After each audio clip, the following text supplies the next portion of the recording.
तो इस वक्त ये इसका मतलब मिर्ची लगी, दर्द हुआ, तकलीफ हुई, अब असली काम शुरू किया है। और गुजारिश यही, रिक्वेस्ट हम यही कर रहे हैं उनसे कि ये आंदोलन अब खत्म नहीं होना चाहिए जब तक चुनाव आयोग माफी ना मांगे। ये प्रक्रिया जो नागरिकता समाप्त कराने की, सिर्फ वोटर लिस्ट में से वोट का नाम कटाने की नहीं, नागरिकता छीनने की, जो SC ST मुस्लिम सिख क्रिश्चियन बौद्ध अति पिछड़ा वर्ग और महिलाओं का, गरीब लोगों की जो नागरिकता छीनने की साजिश जो थी, वो जब तक माफी ना मांगे चुनाव आयोग, उसको वापस ना करे और लिखित में यह ना देखे अब के बाद कभी भी हम ऐसी कार्रवाई नहीं करेंगे कि इसके खिलाफ जाके कोई काम करे या संविधान के खिलाफ जाके काम करे, तब तक यह आंदोलन चलना चाहिए। और मुझे पूरा विश्वास है कि चुनाव आयुक्त जो है हाथ जोड़ के माफी मांगेगा, लिख के भी देंगे कि आज के बाद हम ऐसा कोई गैर कानूनी काम नहीं करेंगे। लेकिन अखिलेश यादव जी को इस समय उत्तर प्रदेश बंद कराने का आह्वान क्यों नहीं कराना चाहिए, जबकि वो स्वयं इस बात को कह रहे हैं कि चुनाव चोरी करके जीता गया, धांधली करके जीता गया। तो क्या अखिलेश यादव जी जो इतने बड़े नेता हैं, इतने जो उनके पास जो ऐसी पार्टी के अध्यक्ष हैं जो तीसरे नंबर की मेरे ख्याल से पार्टी है लोकसभा में, वो अगर आंदोलन नहीं करते, स्लीपर सेल्स के कब्जे में रहते हैं, स्लीपर सेल्स उन्हें मिसगाइड करें, और इतना बड़ा अन्याय संविधान और हमारे देश के साथ हो रहा है, और वो जो कि साइकिल पे चलते थे, पूरे प्रदेश में उन्होंने साइकिल पे चल के चुनाव जीता था, वो आज साइकिल उठा के सड़क पे नहीं आ रहे, आंदोलन नहीं कर रहे, तो निष्पक्ष है। लेकिन क्या ज्ञानेश कुमार जी और उनके जो दूसरे इलेक्शन कमिश्नर हैं वो निष्पक्ष हैं? हरगिज नहीं। क्या राजीव कुमार जी निष्पक्ष चुनाव आयुक्त थे? हरगिज नहीं। वो RSS और बीजेपी के कार्यकर्ता थे, और वो किसी भी हद तक जाके, और मैं ये बात बार बार बोल रहा हूं, कानून को तोड़ के अपराध करके भी तत्पर हैं और थे कि भारतीय जनता पार्टी और RSS को इलेक्शन जिताया जाए, और अपराध वो निरंतर तरीके से करते जा रहे हैं। तो चुनाव आयोग की गरिमा को, चुनाव आयोग की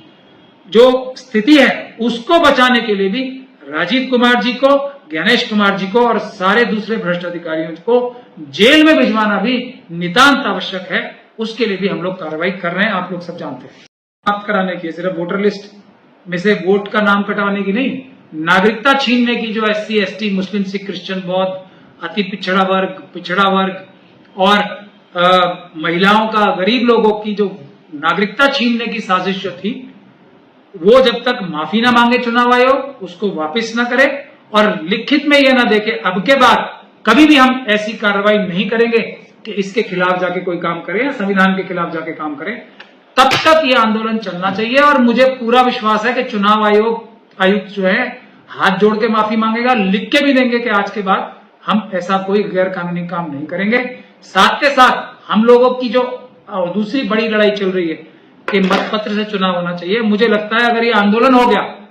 तो चुनाव मतपत्र से होने में भी जो हमारी कानूनी कार्रवाई चल रही है उसमें भी बहुत बड़ा लाभ होगा। और चुनाव अगर मतपत्र से बिहार में हो गया तो एक एक सीट,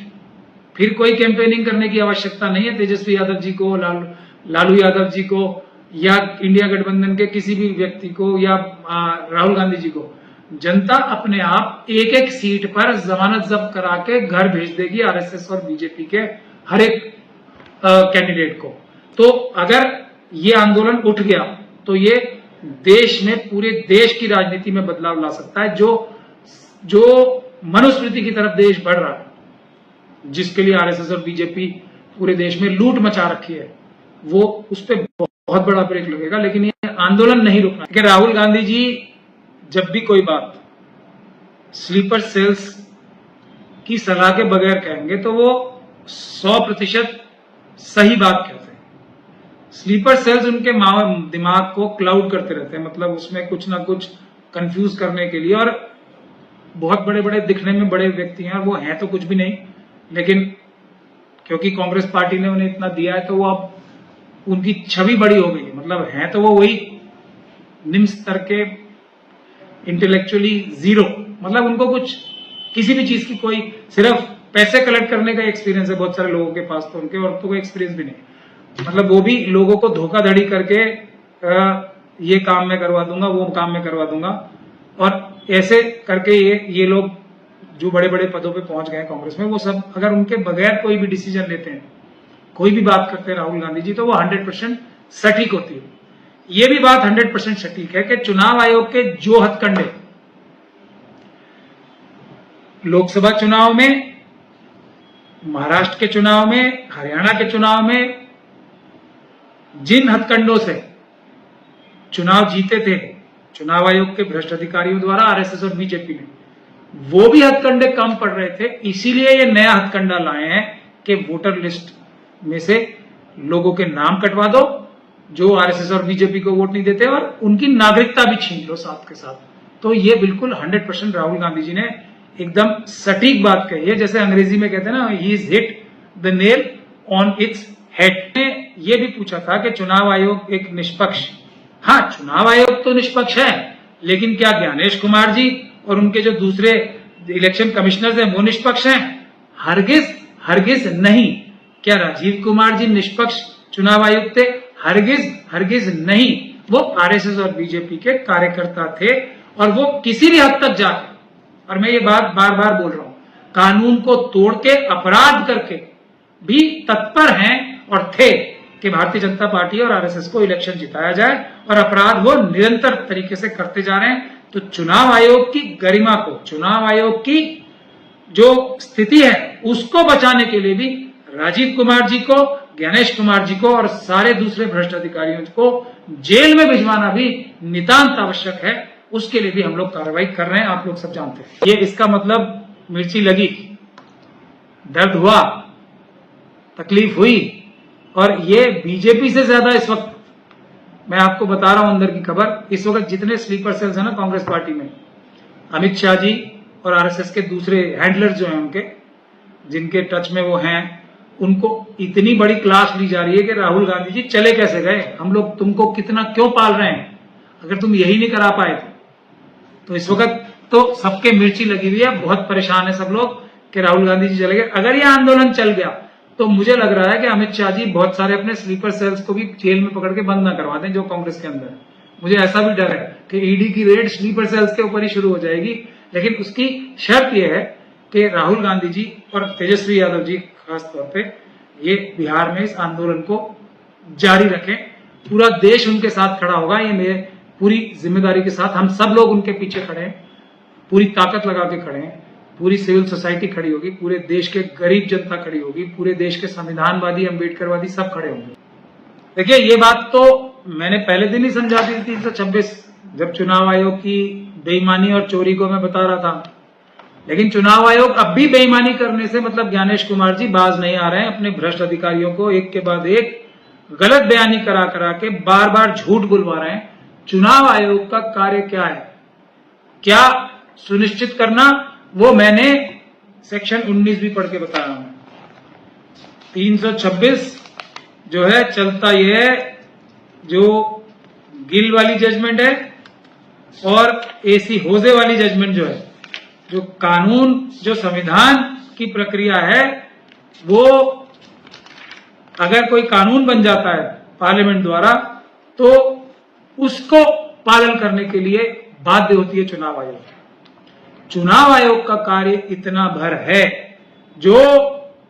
सीधा सीधा है कि वोटर लिस्ट में से कोई भी, पहले राजीव गांधी जी ने इसकी एज बाबा साहब ने जो रखी थी 21 साल थी, राजीव गांधी जी ने उसको घटा के 18 साल की थी। तो चुनाव आयोग का कार्य ये है कि वो सुनिश्चित करे, ये उसकी ड्यूटी है कि हर एक व्यक्ति जो 18 साल का हो गया उसका नाम वोटर लिस्ट में आ जाए। ये जिम्मेदारी है चुनाव आयोग की। आर्टिकल 326 के तहत किसी भी व्यक्ति का, वोटर लिस्ट में नाम आए हुए व्यक्ति का नाम काटने की प्रक्रिया चुनाव आयोग के पास यदि है तो वो एक ही तरीका है, सेक्शन 22। ये जो गैर कानूनी अपराध कर रही है, गैर कानूनी काम कर रही है, अपराध कर रही है, इसका प्रावधान मुझे वो बताएं इस किताब में कहां है, इस किताब में कहां है। एसी होजे की जो जजमेंट थी उसमें क्या कहा गया था कि अगर कानून बन गया है, और 326 भी यही कह रहा है, सिर्फ मैं रिपीट कर रहा हूं उस बात को, चुनाव आयोग का काम यह है कि वो सुनिश्चित करे हर एक 18 साल का व्यक्ति वोटर लिस्ट में उसका नाम आए, घर घर जाए, फॉर्म 4 भरवाए, घर में जाके क्या बोले फॉर्म 4 में कि आपके घर में कौन कौन रहता है, आपका नाम क्या है, आपके माताजी का नाम क्या है, आपके पिताजी का नाम क्या है, या आपके हस्बैंड का नाम क्या है, ये फॉर्म भरवा सकता है। और आपकी उम्र क्या 18 साल की हो गई है या नहीं है, बस। अब सेक्शन 19 में पढ़ के बताना चाहता हूं, ये है कंडीशंस फॉर रजिस्ट्रेशन। इससे बाध्य है चुनाव आयोग। वो क्या कहता है, subject to foregoing provisions of this part every person who is not less than 18 years of age on the qualifying date, यानी कि वोट देने की क्वालिफाइंग डेट के दिन अगर जो 18 साल से कम नहीं है, ऐसे हर व्यक्ति को, और जो ऑर्डिनरीली रेजिडेंट है एक असेंबली कॉन्स्टिट्यूंसी में, क्या 18 साल से कम नहीं है और आमतौर पे एक उसी कॉन्स्टिट्यूंसी में किसी एक कॉन्स्टिट्यूंसी में रहता है, assembly shall be entitled to be registered in electoral roll for that constituency, यानी कि ऐसा व्यक्ति जो 18 साल से कम नहीं है और आमतौर पे किसी एक कॉन्स्टिट्यूंसी में रहता है, तो वो एंटाइटल्ड है, उसका हक अधिकार है कि उसका नाम वोटर के तौर पे वोटर लिस्ट में चढ़ाए चुनाव आयोग। और ये चुनाव आयोग की जिम्मेदारी संविधान और ये कानून लगाता है कि ऐसे हर व्यक्ति की को इलेक्टोरल वोटर लिस्ट में, इलेक्टोरल रोल में उसका नाम चढ़ाए। और एक बार किसी व्यक्ति का नाम चढ़ गया तो वो हटाने की ताकत चुनाव आयोग के पास यदि है तो सेक्शन 22 के तहत है। 22 के तहत उसमें correction of entries of electoral roll आता है, उसमें नोटिस देना पड़ता है, रजिस्टर पोस्ट से देना पड़ता है, उसके बाद सुनवाई होती है, उसके बाद अपील होती है, उसके बाद कोई वोटर लिस्ट में से नाम हटता है। ये जो अपराध ज्ञानेश कुमार जी ने और दूसरे लोगों ने, आरएसएस और बीजेपी के लोगों ने साजिश करके शुरू किया है, ये अपराध है, अपराध है, अपराध है।